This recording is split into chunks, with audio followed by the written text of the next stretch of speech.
মানুষের কান মহাবিশ্বের সব শব্দ শুনতে পায় না। আমরা শুনতে পাই কেবল ২০ হার্টজ থেকে ২০,০০০ হার্টজের মধ্যকার শব্দ তরঙ্গ। ২০ হার্টজের নিচের কোনো শব্দ আমরা শুনতে পাই না, যাকে বলা হয় ইনফ্রাসাউন্ড। আবার ২০,০০০ হার্টজের উপরের কোনো শব্দ শোনাও আমাদের শ্রবণ শক্তির বাইরে, যাকে বলা হয় আল্ট্রাসনিক সাউন্ড।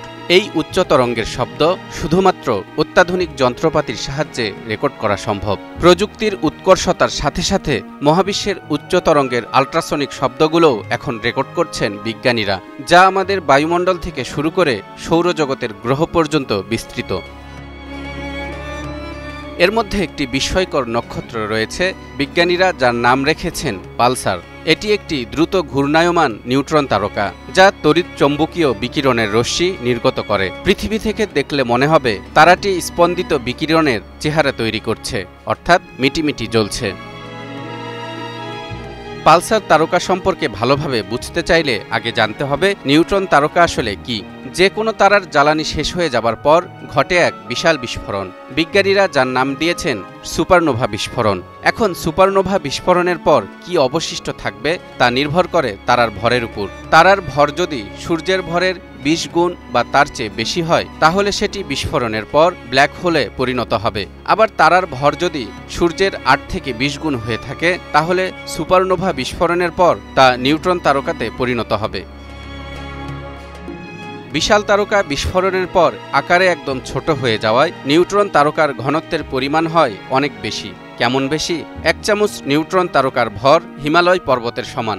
আর এই উচ্চ ঘনত্বের কারণে এর ভেতর বেশ কিছু চমৎকার বিষয় লক্ষ্য করা যায়। যেমন নিউট্রন তারকার সারফেস হচ্ছে মহাবিশ্বের সবচেয়ে স্মুথ সারফেস, অর্থাৎ নিউট্রন তারকাকে বলা যেতে পারে এই মহাবিশ্বের সবচেয়ে সুষম গোলক। নিউট্রন তারকাতে রয়েছে শক্তিশালী ম্যাগনেটিক ফিল্ড, যার ফলে অনেক দূরে থাকা হার্ড ডিস্কের তথ্য মুছে যেতে পারে।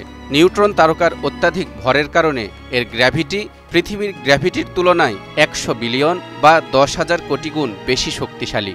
এছাড়াও নিউট্রন তারকাতে অ্যাটমিক ঘড়ির মতোই একদম নিখুঁত আলোর পালস দেখা যায়। সেজন্যই এই তারকার নাম রাখা হয়েছে পালসার। প্রথম পালসার তারকাটি আবিষ্কার করেন যুক্তরাজ্যের কেমব্রিজ বিশ্ববিদ্যালয়ের জোসেলিন বেল বার্নেল ১৯৬৭ সালে, যখন তিনি ল্যাবে তার ডিপার্টমেন্টের সুপারভাইজার অ্যান্থনি হিউসের সাথে গবেষণা করছিলেন।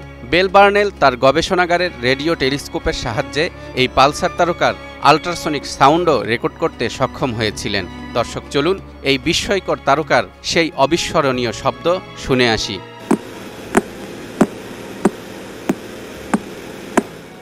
দর্শক, কি মনে হচ্ছে? ভাবছেন কেউ বুঝি আপনার বাড়ির সদর দরজায় কড়া নাড়ছে, তাই না?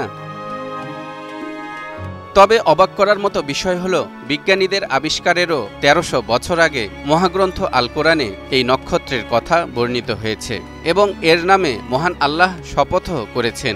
এমনকি এই তারার নামে পুরো একটি সূরাই নাজিল করেছেন তিনি।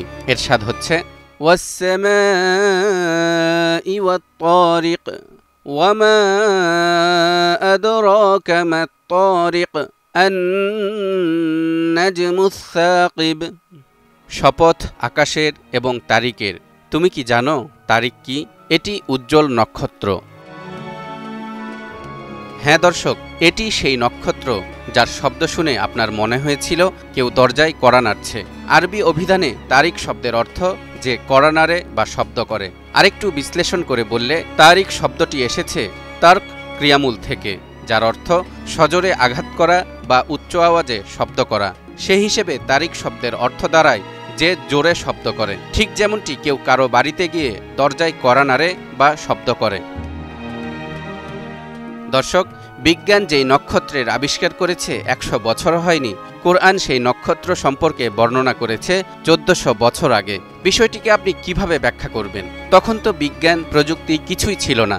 আল্লাহ মাফ করুন, যদি কোরআনকে মানুষের বাণী হিসেবে বিবেচনা করা হয়, তাহলে আমাদের অবশ্যই মেনে নিতে হবে নবী মুহাম্মদ সাল্লাল্লাহু আলাইহি ওয়াসাল্লাম ১৪০০ বছর আগে হাই ফ্রিকোয়েন্সি যন্ত্রপাতি ব্যবহার করে এই আল্ট্রাসনিক সাউন্ড রেকর্ড করেছিলেন এবং এগুলোকেই তিনি তারিক নামে ডাকতেন। অথচ পৃথিবীতে এমন একটি লোকও খুঁজে পাওয়া যাবে না যে এই ধারণাটি গ্রহণ করতে পারে। কাজেই বিজ্ঞানীরা এই পালসার তারকা আবিষ্কার করে আবারও প্রমাণ করলেন ১৪০০ বছর আগে নাজিল হওয়া কোরআন আল্লাহর ঐশী বাণী ছাড়া আর কিছু নয়। তালহা ইবনে রেজা, নিউজ 24।